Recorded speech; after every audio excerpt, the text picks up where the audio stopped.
Hello students. आज ये आपका नया टॉपिक है, एक ये नया चैप्टर है आपका। और इसमें आज हम बात करेंगे एसिड बेस और सॉल्ट के बारे में।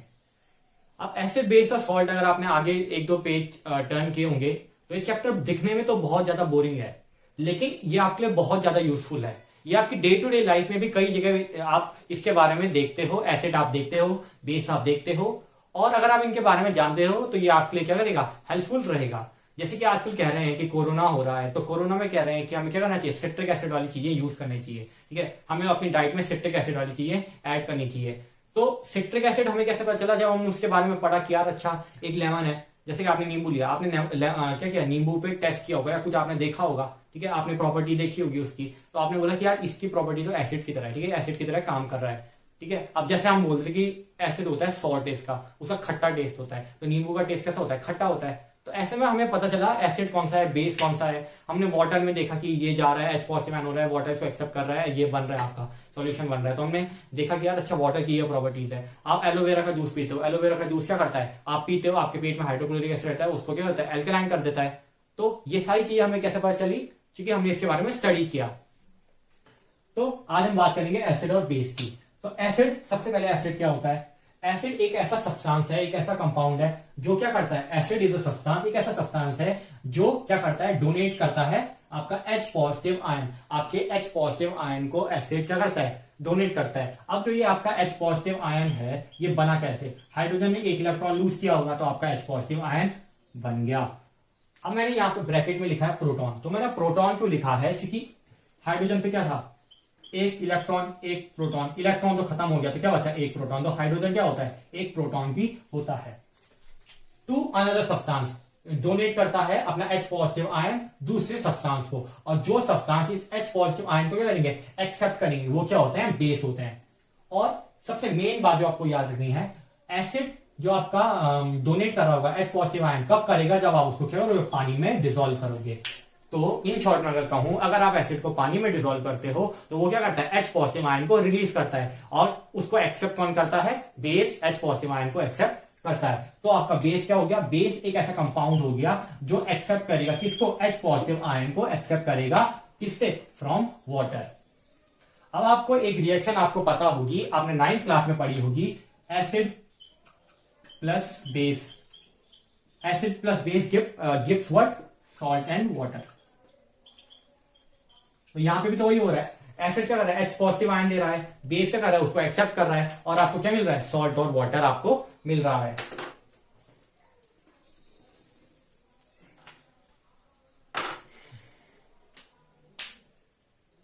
एग्जांपल देख लेते हैं, जैसे NaOH प्लस HCl। HCl क्या है, एसिड है, ये H पॉजिटिव आयन देगा, Cl नेगेटिव आयन देगा। NaOH क्या है, NaOH आपका Na देगा और OH नेगेटिव देगा। ठीक है, ये H पॉजिटिव OH नेगेटिव के साथ क्या करेगा, रिएक्ट करेगा। या मैं ये कहूं, जो ये OH नेगेटिव का बेस है, ये करेगा इस H पॉजिटिव को कर लेगा, एक्सेप्ट कर लेगा। जो आपका OH नेगेटिव का बेस है, ये क्या कर लेगा, इस H पॉजिटिव को एक्सेप्ट कर लेगा। तो OH नेगेटिव और H पॉजिटिव क्या बनाएंगे आपके, H2O। बचा आपका Na पॉजिटिव और Cl negative, Na plus Cl gives what, NaCl। तो ये आपका सॉल्ट और ये आपका वाटर। अब इनकी जनरल प्रॉपर्टीज, एक छोटी सी प्रॉपर्टी होती है जो आप सबको पता होनी चाहिए। जो आपके एसिड्स होते हैं वो जनरली कैसे होते हैं, सॉर टेस्ट होते हैं, इनका खट्टा टेस्ट होता है। जो आपके बेस होते हैं, इनका जनरली टेस्ट कैसा होता है, बिटर होता है। जो आपके बेस होते हैं, इनका जो जनरली इनका टेस्ट होता है वो कैसा होता है, बिटर होता है।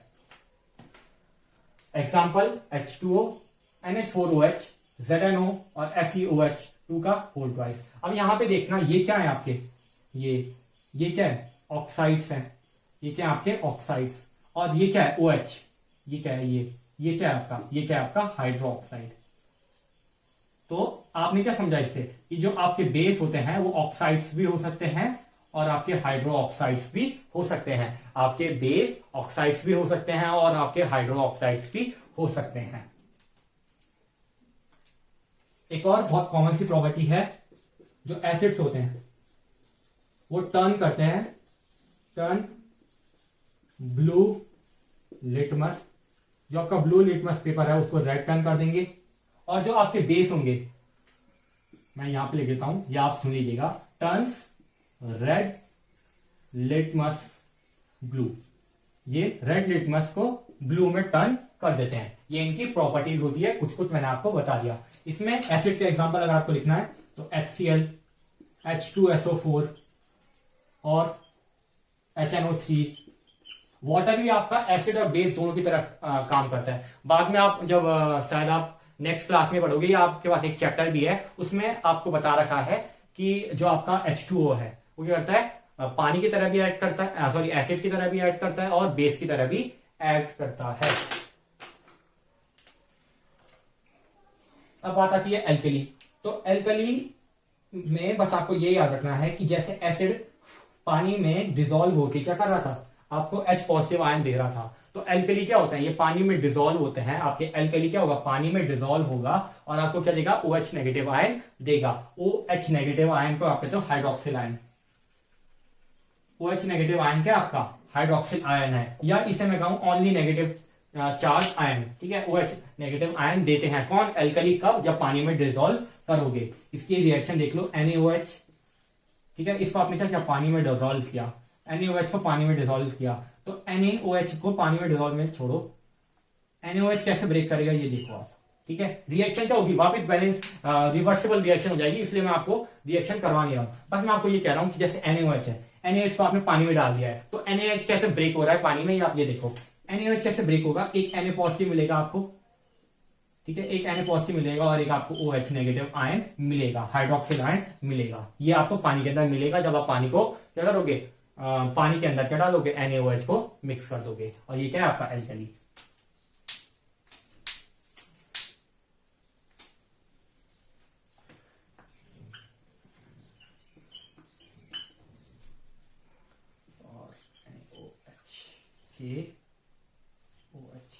ये दो आपके एक स्ट्रॉन्ग एल्कली है, क्योंकि रिएक्टिव ज्यादा होते हैं।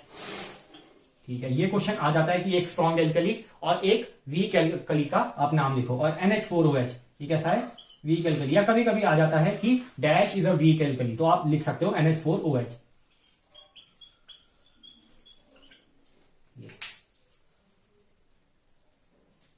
फटाफट से वीडियो को पॉज करके नोट कर लीजिए। अब हम पढ़ते हैं आगे टॉपिक की तरफ। तो अब हम बात करते हैं, आपके बुक में कुछ कुछ टाइप के एसिड्स दे रखे हैं, ये एक एक मार्क्स से क्वेश्चन आते हैं, बहुत इजी है, समझ जाओ तो आराम से लिख लोगे। तो ऑर्गेनिक एसिड्स, ऑर्गेनिक एसिड्स आपके कहां से आएंगे, प्लांट से आएंगे। एग्जाम्पल से समझ जाओगे आप, बस आपको याद रखना प्लांट से आएंगे। एग्जाम्पल जैसे कि आपका ग्रेप्स, ठीक है, अंगूर, अंगूर आपको पसंद होंगे, कौन सा ऐड होता है, टार्ट्रिक एसिड। ठीक है, नींबू खाते हो, खाते ही होंगे आप तो, सिट्रिक एसिड, सिट्रिक एसिड। और क्या हो सकता है आपका, टोमेटो। एक ऑनियन का है, लोग आपसे बार बार पूछते हैं, ऑनियन का आप पूछ लेना, मुझे भी याद नहीं है, एक बार आप देख लेना अपने नॉलेज के लिए। ऑक्सैलिक एसिड, और कई सारे हैं, एसिटिक एसिड विनेगर से मिलता है, कई सारे हैं, और मिल्क से मिलता है आपको, लैक्टिक एसिड। तो सारे के सारे एसिड क्या है, डिराइव फ्रॉम प्लांट्स। अब आता है inorganic acid, they are derive from minerals, derive from minerals. Example जैसे कि HCl, HNO3, H2SO4, सारे के सारे आपके क्या हैं, सारे के सारे आपके एसिड्स हैं। जो आपके इनऑर्गेनिक एसिड्स होते हैं, इनऑर्गेनिक जो मिनरल से डिराइव होते हैं, ये बेसिकली क्या होते हैं, स्ट्रॉन्ग एसिड होते हैं। बेसिकली क्या होता है, स्ट्रॉन्ग एसिड होता है। ये चीज आप बाद में पढ़ोगे, जब आप 11th में जाओगे, इक्विलिब्रियम वाला चैप्टर है, उसमें आप इसको अच्छे से पढ़ोगे। तो अभी आप याद रख लो कि इनऑर्गेनिक एसिड क्या होते हैं, स्ट्रॉन्ग एसिड होते हैं। इसके बारे में आपका चैप्टर भी स्टडी ऑफ कंपाउंड, वहां भी आपको दिखेगा। बात आती है ऑर्गेनिक एसिड्स की, तो ऑर्गेनिक एसिड्स क्या होते हैं, वीक एसिड होते हैं। ऑर्गेनिक एसिड्स क्या होते हैं, वीक एसिड होते हैं। वीक एसिड आप ये समझो कि अगर इसको मैं पानी में डाल दूंगा तो एसिड क्या करता था, हाइड्रोनियम आयन देता या H पॉजिटिव आयन देता था। तो ये क्या करेंगे, H पॉजिटिव आयन तो देंगे लेकिन बहुत कम क्वांटिटी में देंगे। अब मैं कहूं कि जैसे कि ये समझो कि ये आपका गिलास, ठीक है, इसमें आपने पानी डाल दिया, इसमें मैं क्या डाल रहा हूं, नमक डाल रहा हूं, NaCl। तो इसमें इसका कुछ कॉन्सेंट्रेशन आ गया होगा, NaCl का कुछ कॉन्सेंट्रेशन आ गया होगा, अब मैं इस पर और नमक डालूंगा तो इस पर कॉन्सेंट्रेशन और बढ़ जाएगा, इसमें मैं और नमक डालूंगा तो कॉन्सेंट्रेशन क्या हो जाएगा, और ज्यादा बढ़ जाएगा।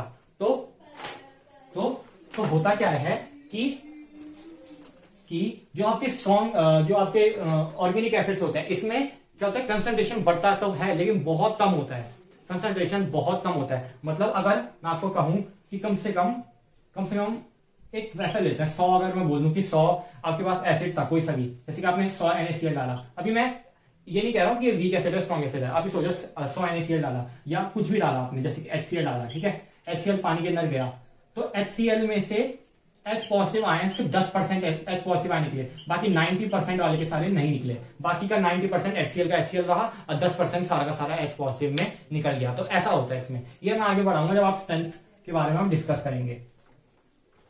तो ऑर्गेनिक एसिड्स क्या है, आपके स्ट्रॉन्ग एसिड्स है, और आपके जो ऑर्गेनिक एसिड्स हैं वो वीक एसिड्स हैं, और इनऑर्गेनिक एसिड्स क्या है, आपके स्ट्रॉन्ग एसिड्स हैं।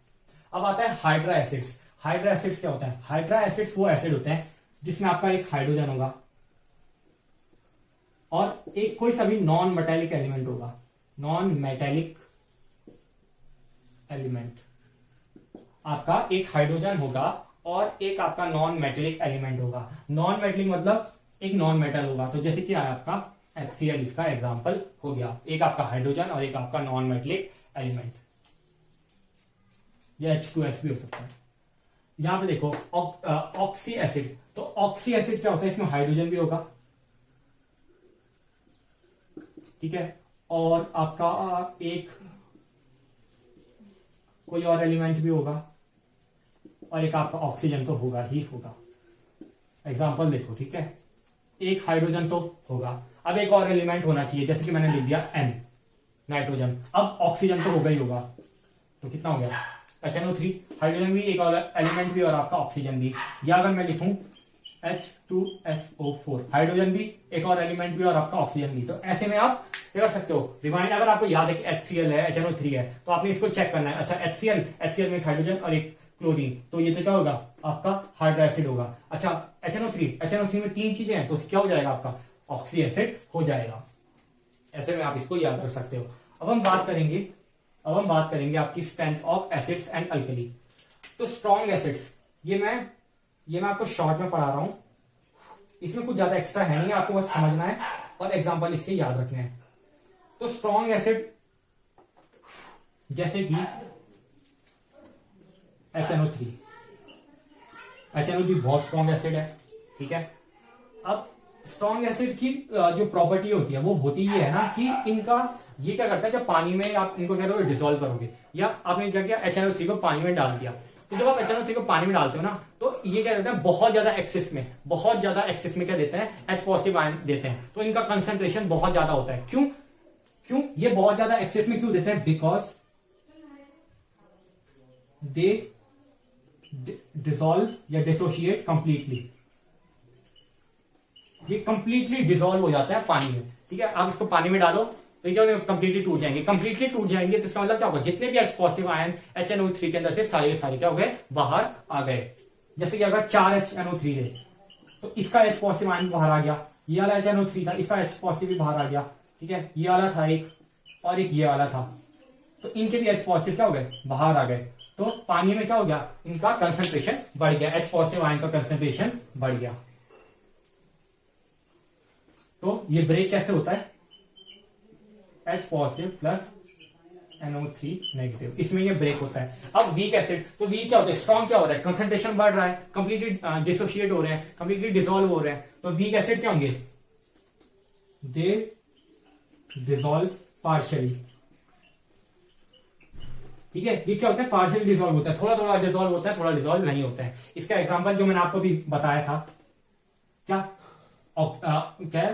ऑर्गेनिक एसिड, ठीक है, ऑर्गेनिक एसिड क्या है, वीक एसिड। ऑर्गेनिक एसिड उठा लो, कोई सा भी एसिडिक एसिड उठा लिया मैंने, CH3COOH, तो H पॉजिटिव दे रहा है, दूसरा क्या दे रहा है आपका CH3।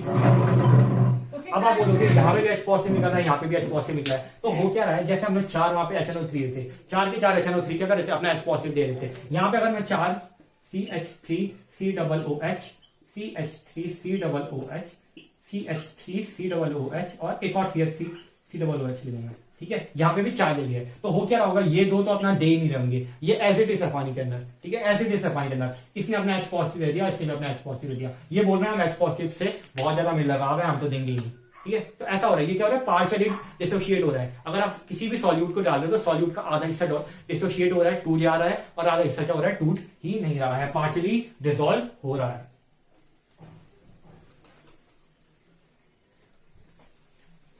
अब बात करते हैं आपकी स्ट्रॉन्ग एल्कली और स्ट्रॉन्ग वीक एल्कली। तो स्ट्रॉन्ग एल्कली क्या होते थे, जो OH नेगेटिव आयन देते थे, कब, जब पानी में डिसॉल्व करते थे OH नेगेटिव आयन। तो स्ट्रॉन्ग एल्कली क्या होंगे, जो ज्यादा OH नेगेटिव आयन देंगे, ठीक है। अगर आप स्ट्रॉन्ग एल्कली को करोगे, पानी में डालोगे, स्ट्रॉन्ग एल्कली को आपने पानी में डाला, तो सारे के सारे जो आपके, जैसे मैंने बोला कोई सा भी स्ट्रॉन्ग एल्कली ले लिया,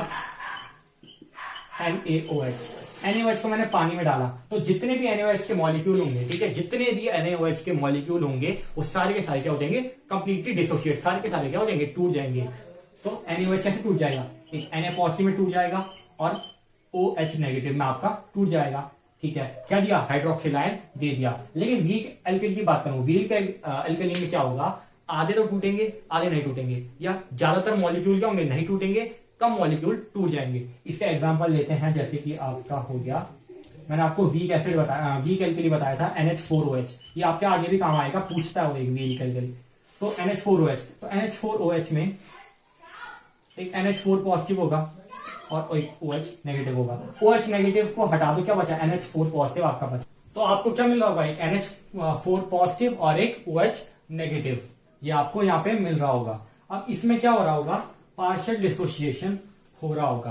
पार्शियल डिसोसिएशन का मतलब, अगर जैसे ये बीकर है और बीकर में क्या सारा पानी है, ठीक है, पूरा H2 है, इसके अंदर मैंने डाला NH4 पॉजिटिव के 4 मॉलिक्यूल डाल दिए। अभी फिलहाल आप इसे ऐसे देखो, ठीक है, अभी मैं आपको उसके हिसाब से बताऊंगा, 100 मॉलिक्यूल के हिसाब से। अगर मैंने NH4 पॉजिटिव के कितने डाल दिए, 4 मॉलिक्यूल डाल दे, तो इसमें से ये भी नहीं टूटेगा, ये भी ब्रेक नहीं करेगा, ये भी ब्रेक नहीं करेगा, ये तीनों के तीनों क्या होंगे, डिसॉल्व नहीं होंगे, और ये वाला एक ब्रेक करेगा और OH नेगेटिव आयन को देगा। तो क्या हुआ, आपने डाले 4 मॉलिक्यूल, 4 में से क्या हुआ, एक ही मॉलिक्यूल आपका टूटा, एक ही मॉलिक्यूल आपका ब्रेक हुआ। तो इसमें पार्शियल डिसोसिएशन होता है। कि अगर मैं कहूं कि मैंने 100 मॉलिक्यूल डाले हैं ऑफ NH4OH, ठीक है, तो OH नेगेटिव मुझे कितने मिलेंगे, 10% ही मिलेगा। मतलब आपके NH4 पॉजिटिव के 10 मॉलिक्यूल ही टूटे। या अगर मैं कहूं कि मैंने 100 ग्राम NH4OH डाला, तो 10 ग्राम NH4OH क्या हुआ, डिसॉल्व हुआ, सिर्फ 10 ही ग्राम हुआ और 90 ग्राम डिसॉल्व नहीं हुआ। ये कहने का मतलब ये है।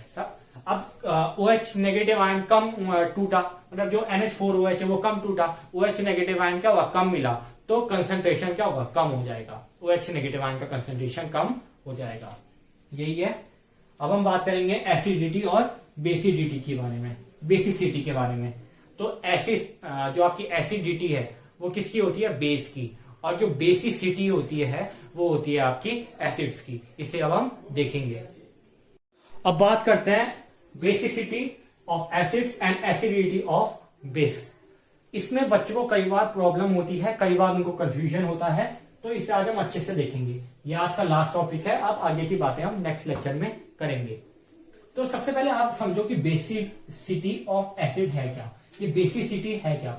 तो बेसिसिटी क्या है, वो ये है कि अगर एक एसिड है, ठीक है, एसिड को क्या किया आपने, पानी में डिसॉल्व कर दिया।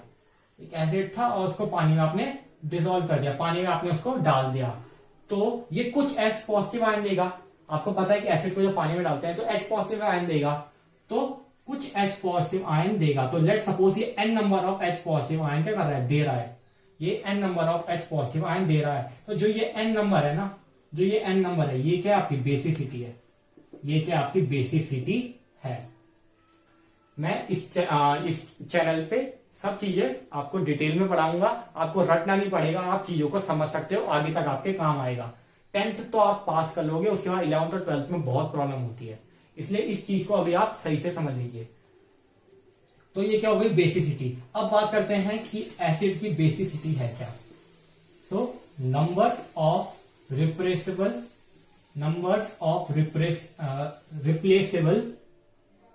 हाइड्रोजन आयन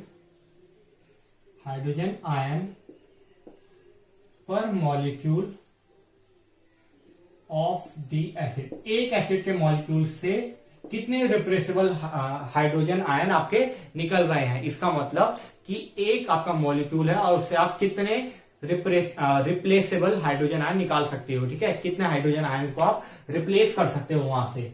अब इसका एग्जांपल देखेंगे हम। 3 टाइप के आपके एसिड्स होते हैं, मोनोबेसिक होता है, आपका डाइबेसिक होता है और ट्राइबेसिक होगा। अब मोनोबेसिक क्या होगा कि इससे एक आपका हाइड्रोजन बाहर हो रहा होगा, एक हाइड्रोजन आयन आपका क्या हो रहा होगा, रिप्लेस हो रहा होगा। तो इससे कितना हाइड्रोजन आयन हो रहा होगा, एक रिप्लेस हो रहा होगा। तो इसकी बेसिसिटी क्या होगी, बेसिसिटी ये समझो ना कि एक आपका हाइड्रोजन आयन रिप्लेस हो रहा था, तो ये क्या थी आपकी बेसिसिटी। तो इसकी बेसिसिटी क्या है, ये क्वेश्चन आ जाता है कि आपके ट्राइबेसिक की या डाइबेसिक की बेसिसिटी आप बताओ। तो आप ऐसे में आप बता सकते हो, 1 मार्क्स का क्वेश्चन आपका एकदम सही हो जाएगा। अब मोनोबेसिक क्या है कि आपका कोई एसिड था, आपने उसको पानी में डाला और वो एक रिप्लेसेबल हाइड्रोजन आयन को दे रहा था। ठीक है, इसका एग्जांपल हम देखते हैं। एक रिप्लेसेबल हाइड्रोजन मतलब जिसमें एक हाइड्रोजन होगा, जैसे कि HCl। ठीक है, HCl को जब हम पानी में डालते हैं ना, तो ये एक H+ देता है, एक Cl नेगेटिव दे रहा है। तो कितने रिप्लेसेबल हाइड्रोजन, इससे कितना हाइड्रोजन आयन रिप्लेस हुआ, पहले इससे एक हाइड्रोजन आयन था, वो क्या हो गया, निकल गया यहां से। ठीक है, H+ आयन आपका निकल गया, तो इसकी बेसिसिटी 1। अब डाइबेसिक होने के लिए उसमें 2 हाइड्रोजन होने चाहिए। हाइड्रोजन होने चाहिए मतलब जैसे कि अगर HCl था, HCl जब टूटा तो इसमें क्या मिला आपको, H+ और Cl नेगेटिव। ठीक है, तो इसमें 2 हाइड्रोजन आयन या 2 हाइड्रोजन होने चाहिए। कब, पहले में, स्टार्टिंग में। यहां पे 2 हाइड्रोजन है, जब ये ब्रेक होगा तब क्या से हो जाएंगे, 2 हाइड्रोजन के आयन आपको मिल जाएंगे और SO4- आपको ये मिल जाएगा। तो कितने आयन मिले हाइड्रोजन के, 2। तो बेसिसिटी क्या हो गई, 2 हो गई। ट्राइबेसिक में यहां पे 1, यहां पे 2, तो ट्राई मतलब 3। तो कितने हाइड्रोजन के आयन मिल रहे होंगे, कितने हाइड्रोजन के आयन रिप्लेस हो रहे होंगे, 3। कितने रिप्लेस होके आपको कितने मिले, 3 मिले। यहां से रिप्लेस हो रहे थे, यहां आपको मिल रहे थे, तो मैंने कहा यहां से कितने रिप्लेस हो रहे होंगे, 2 रिप्लेस हो रहे होंगे, तभी तो यहां को आपको 2 मिले। ठीक है ना, तो ट्राइबेसिक का एग्जांपल है फॉस्फोरिक एसिड, H2PO3। इसका स्ट्रक्चर भी आ जाता है, लेकिन अभी आपके पास फिलहाल है नहीं, इसलिए बातों को कॉम्प्लिकेटेड बनाने के लिए अभी हम कोई भी वो नहीं करेंगे। ठीक है, फालतू खाली बातों को कॉम्प्लिकेटेड क्यों बनाना। तो यहां पे कितने निकल रहे हैं, 3 आपके हाइड्रोजन के आयन निकल रहे हैं, प्लस आपका PO3, PH2PO4 और ये आपकी पूरी की पूरी प्रोसेस है। इसे फटाफट से नोट कर लीजिए। अरे यहां पे, हाँ sorry,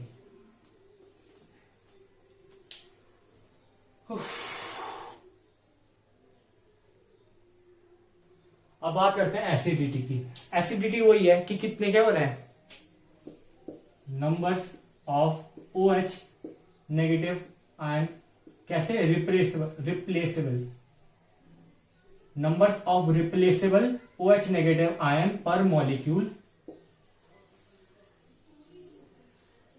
of the base, per molecule of the base के जो मॉलिक्यूल है उससे आपके कितने निकल रहे हैं, क्या, OH negative ions. Monobasic same वही बात, इसकी एसिडिटी कितनी होगी,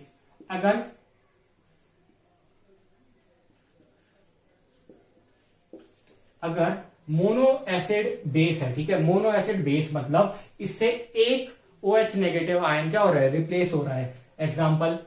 एग्जाम्पल आपका NaOH या KOH भी ले सकते हो आप।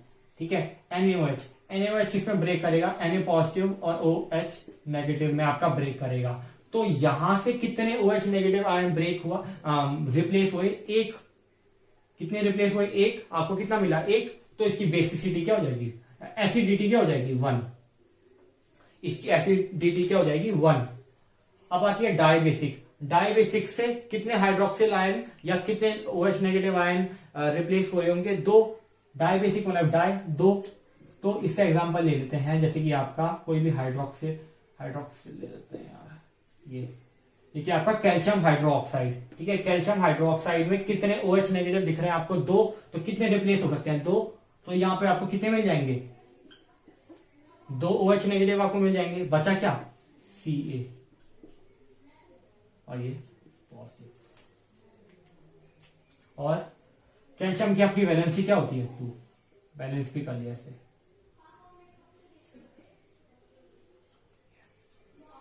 यहां पे कैसे बना होगा? वैलेंसी क्रॉस हुई होगी ना, तो Ca की वैलेंसी क्या है? 2 पॉजिटिव। आपको पता है Ca क्या है? एक मेटल है। ऑक्सीजन ये OH नेगेटिव की वैलेंसी 1। आपका ऑक्साइड होगा तो उसकी वैलेंसी 2 माइनस। हाइड्रोक्साइड की वैलेंसी कितनी होती है? -1। और अगर सीधा ऑक्सीजन का होगा तो इसकी वैलेंसी -2। ये ऑक्साइड है, ये आपका हाइड्रोक्साइड है। अब आता है ट्राइबेसिक। ट्राइबेसिक में आपको कोई ऐसा हाइड्रोक्साइड लेना है जिसकी वैलेंसी 3 है। तो जैसे एल्यूमिनियम, एल्यूमिनियम की वैलेंसी क्या है? 3। OH का थ्राइस। इसको जब आप ब्रेक करोगे, ठीक है, ये क्या है आपका? Aluminium hydroxide. एल्यूमिनियम की वैलेंसी क्या है? 3। तभी तो आपके पास 3 OH नेगेटिव आयन होंगे। तो इससे कितने रिप्लेस हो सकते हैं? OH नेगेटिव आयन कितने रिप्लेस हो सकते हैं? 3 हो सकते हैं। 3 हमें दिख भी रहे हैं यहां पे। तो Al3 positive plus 3 OH negative. तो इसकी एसिडिटी कितनी हो जाएगी? इसकी एसिडिटी कितनी हो जाएगी आपकी? 3 हो जाएगी। और इसकी कितनी हो जाएगी? 2 हो जाएगी। इसकी कितनी हो जाएगी? 2। एक मैं आपको छोटा सा क्वेश्चन दे रहा हूं, घर जाके आप इसको ट्राई कीजिएगा। घर जाके आप इसको ट्राई कीजिएगा। आसान सा दूंगा, टफ की बात नहीं है। इधर से आपको देखना है FeOH3 का होल ट्वाइस। इसकी आपको एसिडिटी बतानी है। ठीक है, अगर आपने सॉल्व कर लिया है तो कमेंट सेक्शन में आप आंसर डाल दीजिए। और यहां पे आपको CH3COOH इसकी बेसिसिटी बतानी है। बस। और वो फॉस्फोरस अगर आपने गलती से, वो एक्चुअली मैं फ्लो में था तो मैंने देखा नहीं, मार्कर कहां गिर गया। तो आप H3 जो फॉस्फोरस वाला है वो ऐसा है, H3PO4 ये